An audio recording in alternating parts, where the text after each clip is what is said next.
Perfect. Yeah, thank you. As Olaf said, I'm a postdoc, and I've had this special opportunity to be shared between the Sigman lab and the Doyle lab. So I did the first year of the postdoc at Salt Lake City, and I'm now at UCLA in California.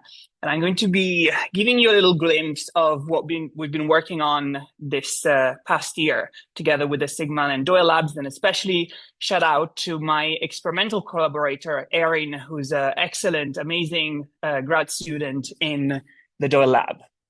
So I just wanted to give you a little glimpse of the kind of challenges that I'm sure most of the organic chemists in the audience will be very familiar with. So if you take, for example, this reaction here, and I'm showing an example of a nickel catalyzed cross-electrophile coupling reaction, where you're trying to optimize the coupling of these two partners. So you take some model substrate here, for example, and then you perform a ligand screen, and then you find certain ligand, and your screen can be more or less extensive, that is optimal for this reaction. And now you start to investigate the substrate scope of that reaction. So you look at combinations of different coupling partners within the same class, and you find that the ligand that was optimized on the model substrate doesn't perform as well. So you have a reduction in performance, and here performance is quantified in terms of enantioselectivity of that reaction. And of course, this is a limitation because we typically optimize our ligand, in this case, on a model substrate, and sometimes that transfers well to related substrates, and sometimes doesn't transfer as well. And another even more complex scenario is where we're sort of trying to transfer reactivity from one reaction class to another. So for example, if you're investigating the arylation of this benzyl chloride here, you find you have an optimal ligand, in this case, fractal biox, that gives 90% EE. But then when you switch now the coupling partner to another one, so in this case, it's vinyl bromide, now you find that the ligand that was optimized for this coupling partner here doesn't perform as well.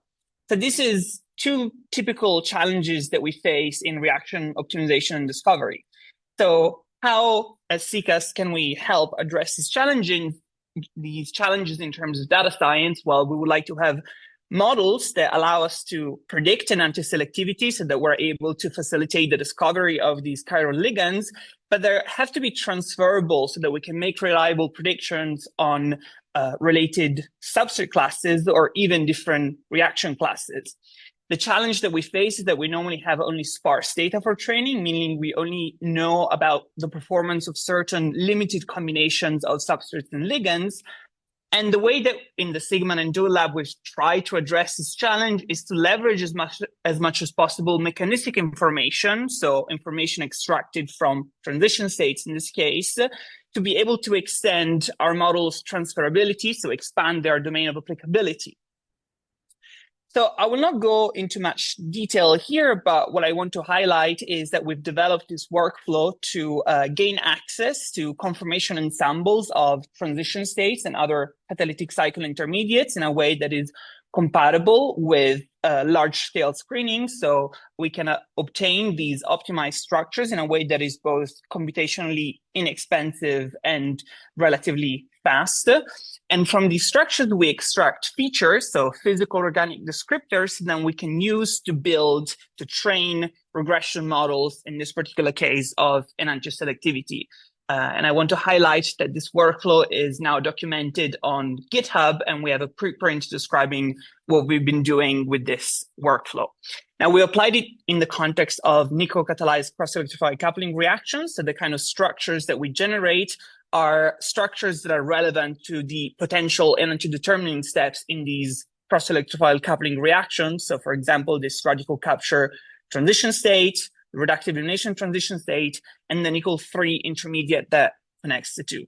The advantage of extracting these kind of features and building regression models with these features is that these parameters, in principle, capture catalyst-substrate interaction. So our models that we train with these descriptors should be applicable to combinations of different ligands and different substrates. So just give you a little glimpse of the applications, the case studies that we've applied this workflow to. like on the previous slide, I've described some of these challenges. So one problem was in the context of optimization of chiral ligands for a substrate scope. So what we've done is that we've taken the ligand screen for the optimization of enantioselectivity for, in particular, these 2,2-diaryl alcohols, where we only have limited data, so a ligand screen for a particular amount of substrate, as well as the substrate scope, so different combinations of electrophiles with one ligand. So when I talk about sparse data, this is what our data looks like, and this is what most data in a typical organic chemistry paper will look like. So you have a ligand screen for one particular substrate, and then a substrate scope with the optimized or optimal ligand for that model substrate. And what we were able to do with the features that we extracted using that workflow that I showed you in the previous slide is to train a model using only this data. And then we looked at specific products. So this product 23 here is an example of one of the products that in our original publication was reported in lower enantioselectivity. And then we were able to make predictions on ligands that are also outside of this initial ligand screen. So we're asking our model quite a lot of extrapolation because the model has only seen, for example, this particular product once.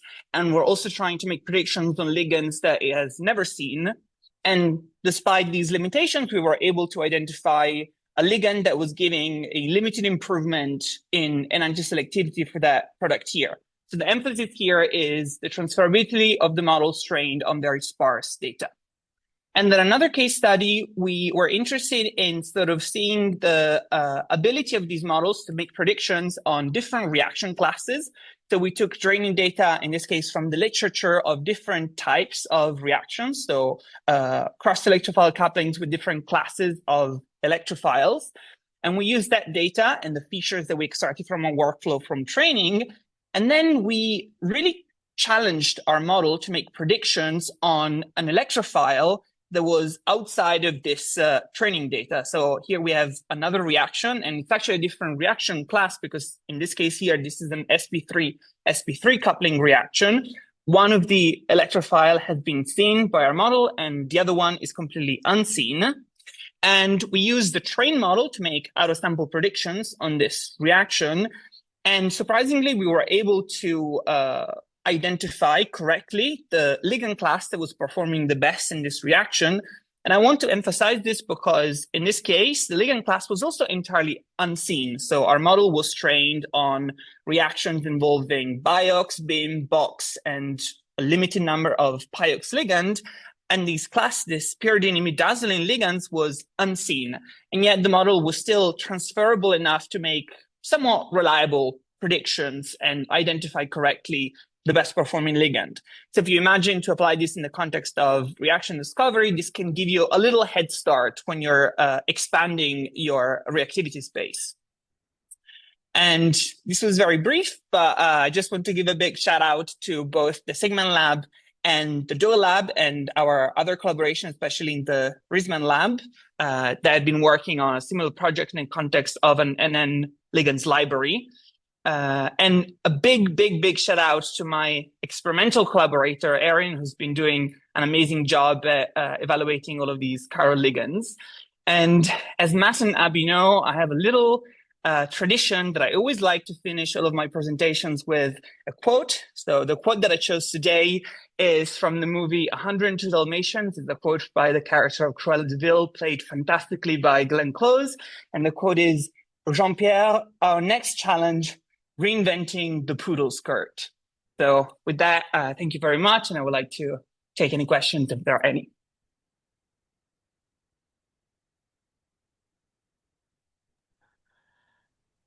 Thank you very much. All right, questions? Paola, you have your hand up there. Yes, very nice modeling here. I'm just wondering, since you're using conformational search and a somewhat random method, a test I sometimes make is put in the enantiomer of the ligand. How does your results vary? How far from the opposite enantiomer? So we did not try with the enantiomers of the ligands. Also, the enantioselectivity that we model is always absolute. So we don't really discriminate. So we model absolute delta delta G values, I should say. The reason we did that is because we're not always sure about the absolute configuration of the products. And then when we take literature data, we might also have, different chiral ligands and different configurations of the same ligand. So that was the way we addressed that. Okay, I don't know if that answered your question, but it answers. Thank you.